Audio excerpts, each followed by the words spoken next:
On today's episode, I want to go ahead and take a little bit of a rewind to something I talked about to you guys earlier this week, and the importance in establishing an identity and why I think it is so crucial to make sure it gets done early when this team hits the ice.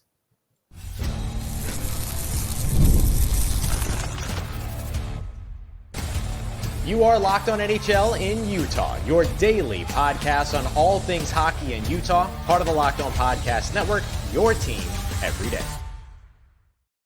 Welcome to the show, everybody. This is Locked On NHL in Utah, your daily podcast on the NHL in Utah and all things hockey in Utah. I am your host, Robyn Leano, and today's episode brought to you by Gametime. Download the Gametime app, create an account, use the code Locked On NHL for $20 off your first purchase. Terms apply. Like I said, I'm your host, Robyn Leano, longtime Arizona Coyotes reporter, now your host of this daily show, as we get ready to get you guys all ready for your new NHL team right in Utah and Salt Lake City. I will do everything I can to make sure you guys are prepared for everything you need to know for it. And today I want to revisit something that I talked with you guys about at the beginning of this week. Essentially in the name episode, when I kind of broke down the names. Before I went into that, I kind of had a little bit of a brief conversation with you guys about why I really think choosing a name is crucial. And I kind of want to build off of that. I really kind of hammered home the idea that you want to get this done early so you can establish an identity to make so that fans can cling to this, right? Remember what I said earlier this week, where I said a fan wants to be able to say, I am a fan of blank, of the Utah blank. We can use some of the names that I said were some of my top four. So you can say, I am a fan of the Utah Yeti, or I am a fan of the Utah Outlaws. You want to cling to that so you can start establishing the identity, but it goes beyond the name.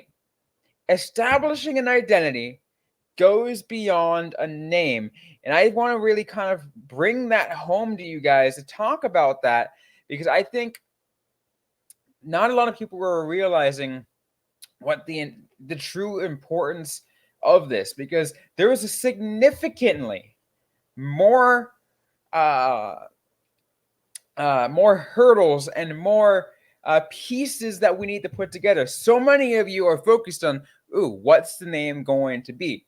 What is the name? What is this name going to be? What are we going to call the team? What are their colors? What's the branding? Colors and branding, absolutely. Maybe you can figure that out before you get the name, so you can, you can start selling merch and you don't have to kind of start from scratch again come year two. Honestly, I hope that's that's a huge thing. Establishing colors, because a lot of people can talk about what that importance is, right? I will say, as a huge example, right? So many sports fans talk about, if you're a fan of a certain team, you say, I bleed these colors, and those colors are the colors of those teams. I'll give you guys an example, and some of you guys might not like when I say this, but I kind of reveal it anyways. Coyotes fans, if you're still sticking around, you guys already knew this.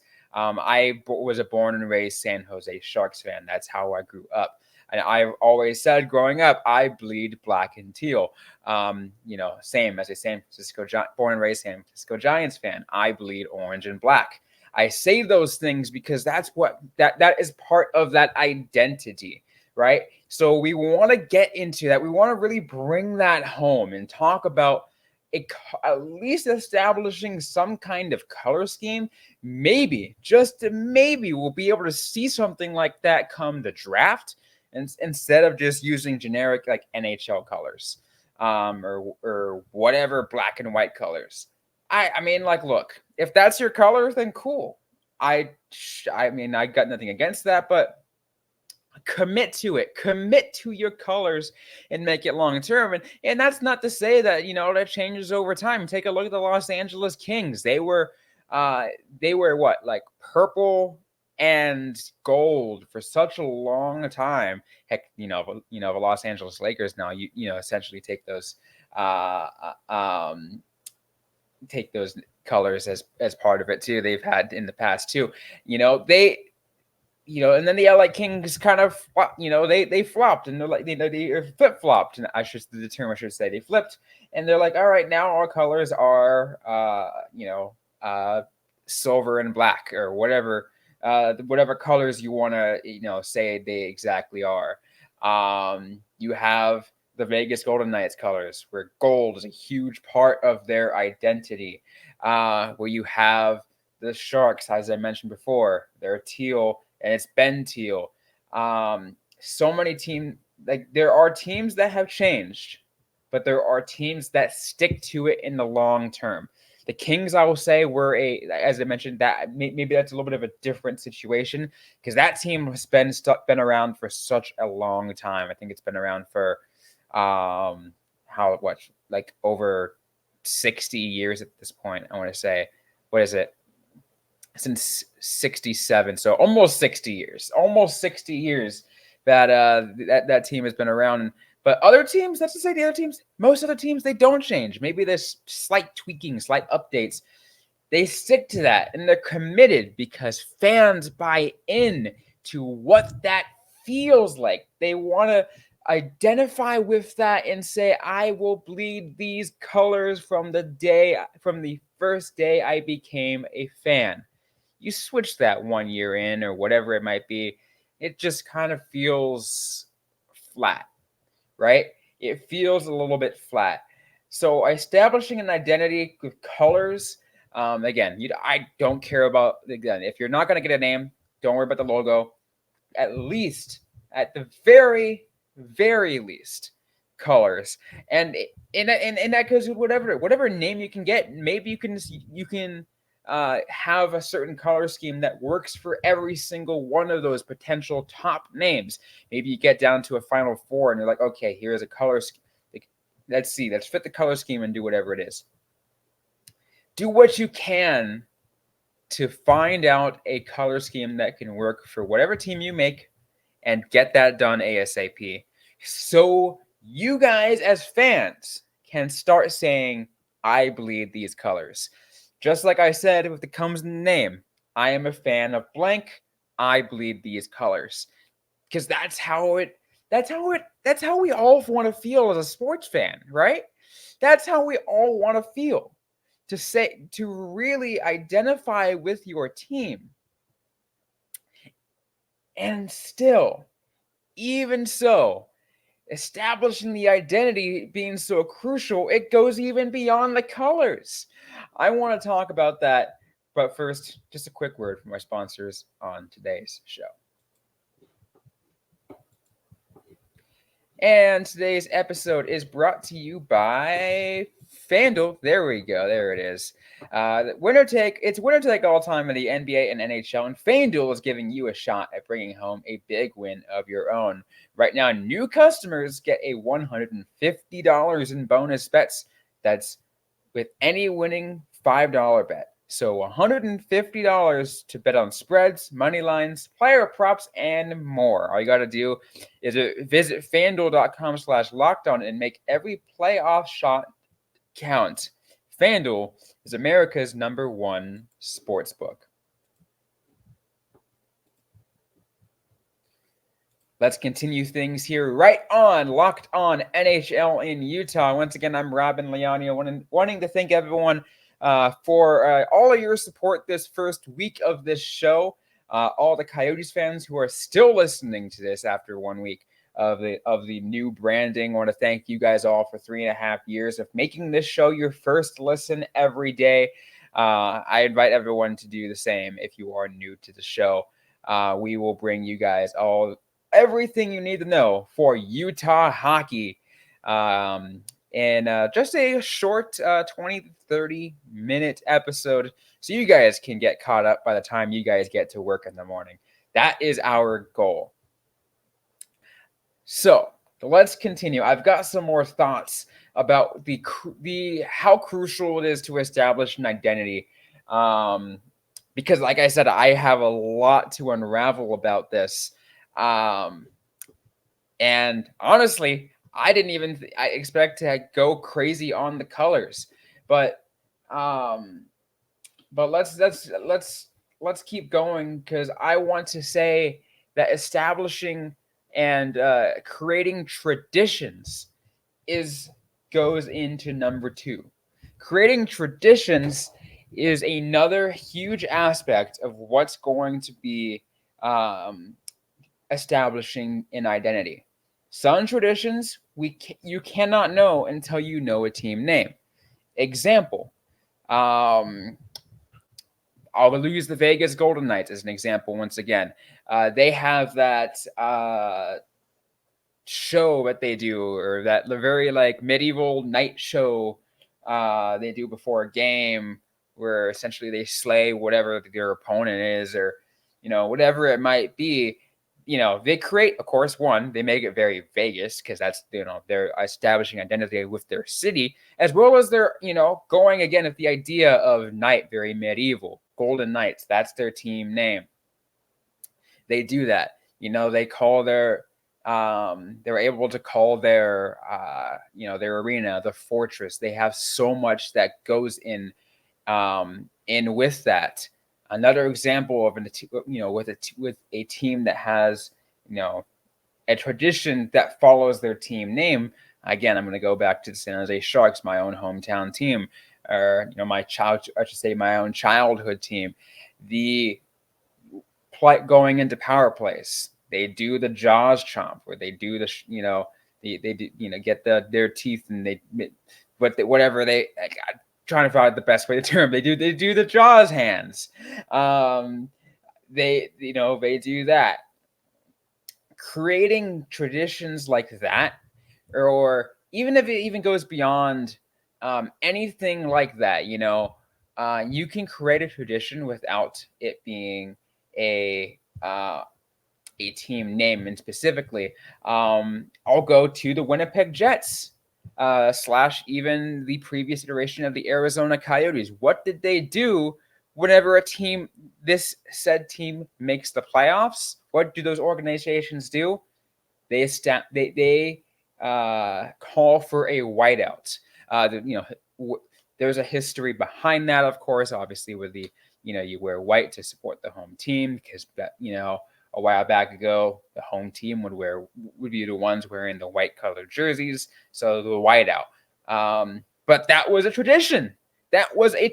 Something that fans can identify with. You go to a playoff game, you're like, I am going to let's go wear the whiteout. Let's go whiteout, or let's do this, let's do that.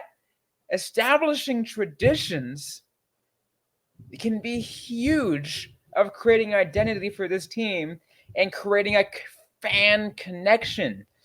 Fan connections, and I'm continuing to hammer home about all of that, because creating fan connections is what's going to get, one, more butts and seats, but two, also in a similar way, more people to purchase your purchase merchandise, people to return, to keep coming back, to create memories, right? A tradition where you see something that where you is.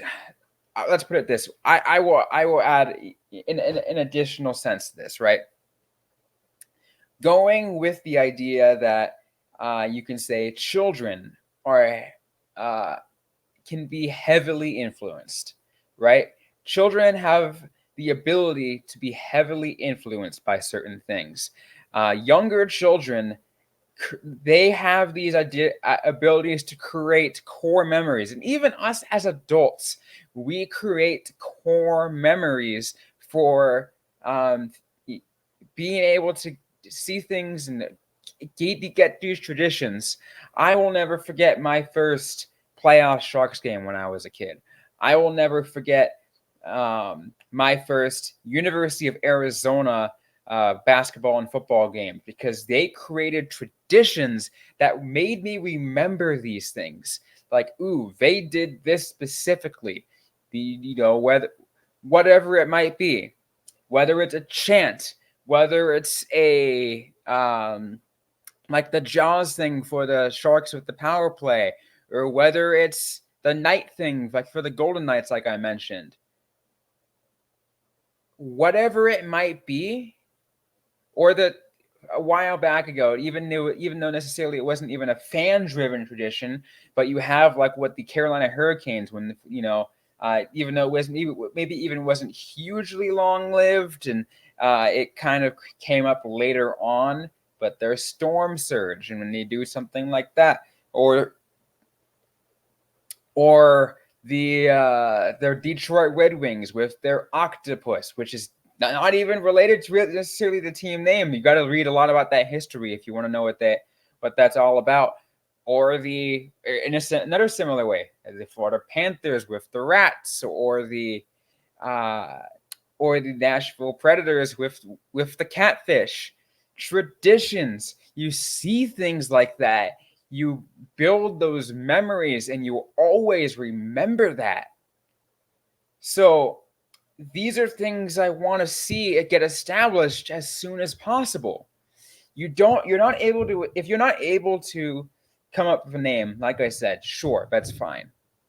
If not able to come up with colors, not ideal, but I can live with it, I guess. But honestly, I think building traditions, and creating those memories, that's going to be one of the most important things that that I am going to heavily be watching this team's front office and marketing team and game ops team, or whatever it might be, on putting these things together. And it's going to take, and for a lot of teams, it took a while, right? The expansion teams, the most recent expansion teams in Vegas and Seattle, they were able to get some time to build them and put them all together. They had a couple of years for the expansion team. For you guys, your Utah team, you've got 1 month until the draft, or I should say 6 weeks until the draft. And then you got an additional after that, 1, 2, 3 weeks until training, 3 months, excuse me, not weeks. Holy, I wouldn't do that to myself. 3 months until, an additional 3 months after that, until training camp, and then just a couple weeks after that, and the NHL season, the 2024-2025 NHL season begins. I am starting the clock now. I already started the clock when we first found this out. It's a challenge. I want to see how quickly they can put this all together. And like I said, sure, no name, fine. No colors, whatever. Traditions.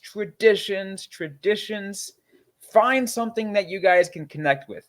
I'm going to add one more idea as a tradition, something that stuck out to me, and something that maybe some of you Utah sports fans can connect with, specifically if you are a fan of the Utah State Aggies. Maybe some of you guys aren't. Maybe you're a Ute. Maybe you're a Cougar. I really don't know. Let me know who majority of my listeners are and who you follow, and that way I can maybe tailor it more towards you. But I'm going to use the Aggies as an example here, because it's one that stuck out to me, and something that, again, it's something that Utah did. It's a very college tradition. I'm not saying to do this, because this is a very college tradition, but it's a tradition nonetheless, right? It's a tradition nonetheless that creates a memory that is memorable for anybody else, even if you weren't there, with Utah State's winning team, losing team chant. First time I heard that, I was on TV, watching a game on TV. I kind of laughed. I'm like, oh my God, they're actually doing something like that. That's a tradition. That's a tradition. And that's what I mean, right? Because that's memorable. Somebody is going to remember that. They're going to look back at that moment and smile and say, I want to come back and create a moment like that too, and keep doing that. So, again, I challenge, if you are a part of the Utah NHL team and you are listening to this show, to really listen to your fans, create a tradition. Even if you don't have a team name, find traditions and establish them and help create them early. Heck, if you are a Utah fan, use that to your advantage. Talk about traditions that you would like to see, um, something, anything culture-wise, something that you want to highlight. Maybe that creates part. Maybe that is a way to start establishing something like that. And I don't want it to be forced. I want it. I want to reiterate that I do not want the tradition to be forced. It's if it's something that does not fit, that won't fit, it won't fit. And that's why I'm saying to listen to the. I got a couple more things I want to talk about, but first we got to take a quick break so we can hear from our sponsors on today's show. And today's episode is brought to you by Gametime. Gametime is an authorized ticket marketplace of the NBA, which makes getting playoff tickets even faster and easier. Prices on the Gametime app go down the closer to it get the tip-off. So with killer last-minute deals, all-in pricing, views from your seats to their lowest price guaranteed, Gametime takes the guesswork out of buying NBA tickets.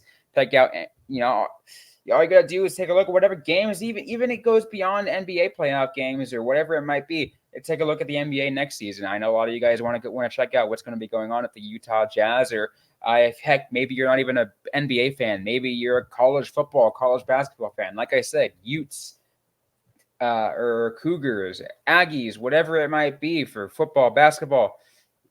You can find all those events on Gametime and find last-minute deals, flash deals, zone deals. Easy to find and buy tickets for all kinds of events in your area. Views from your all seats in the venue, low price guarantee, event cancellation protection, job loss protection.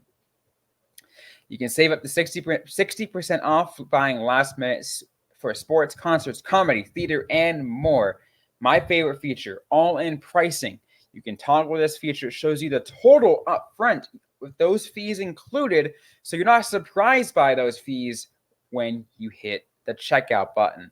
Take the guesswork out of buying tickets with Gametime. Download the Gametime app, create an account, use code LOCKEDONNHL for $20 off your first purchase. Terms apply. Again, create an account, redeem code LOCKEDON NHL for $20 off. Download Gametime today. Last minute tickets, lowest price guaranteed.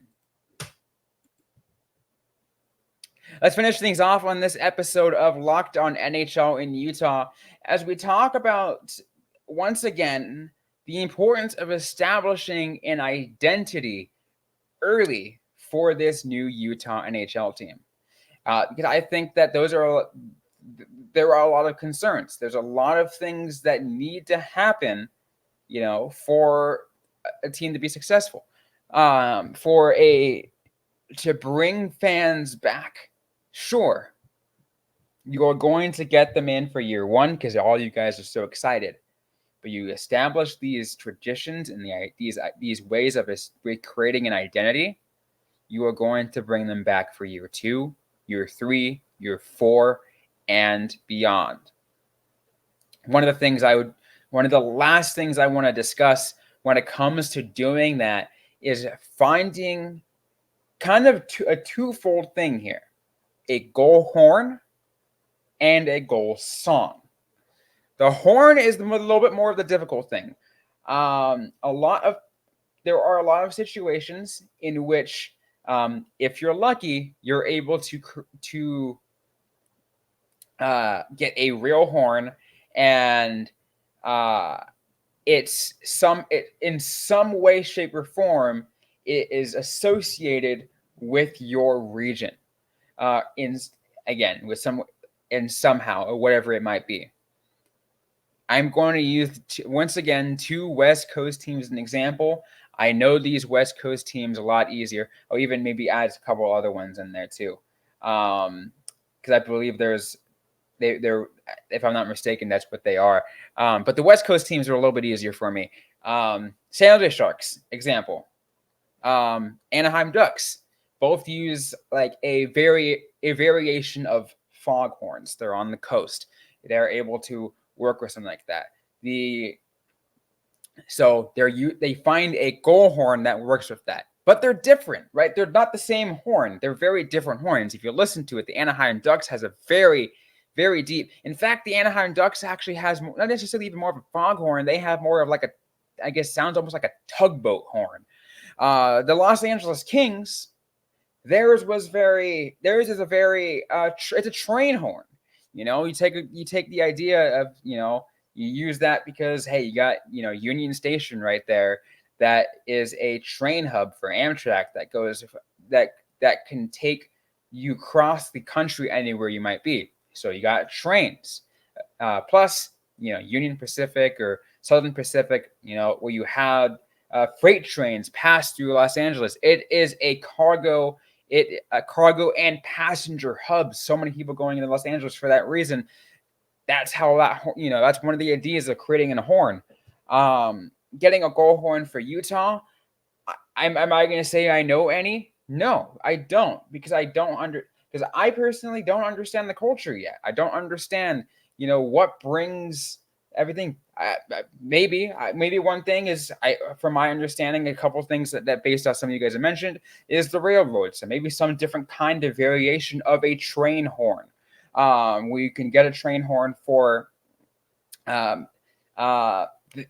specifically of a model of of trains that that were focused within there in the on that Salt Lake area, in the Utah area.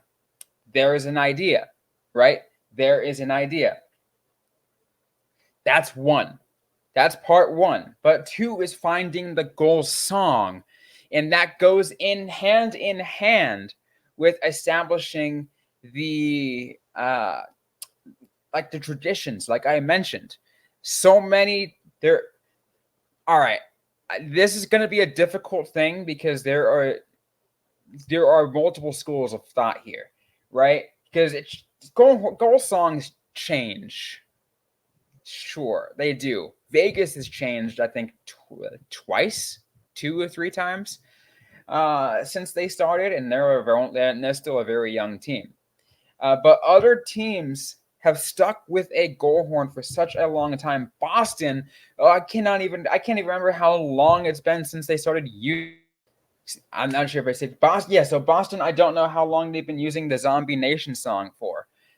Or you have, I add another team. They don't so the Vancouver Canucks. They don't use this song anymore. Maybe only for special nights that they've done it in the past, but they were super well known, and fans were loving it when the Vancouver Canucks had Green Day's "Holiday" as their goal song.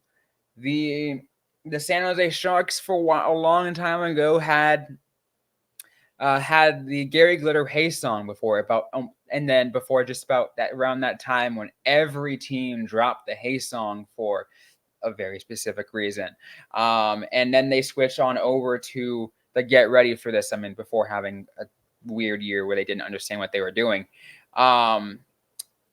You have so many team names. Dallas, where they do like the Dallas Stars chant or whatever. Where you have Nashville, when they have that, the I Like It, I Love It. I don't even know the name of that song. Maybe that's what it is. Who knows? I don't know. But Minnesota had a brief moment where they did, Prince's Let's Go Crazy.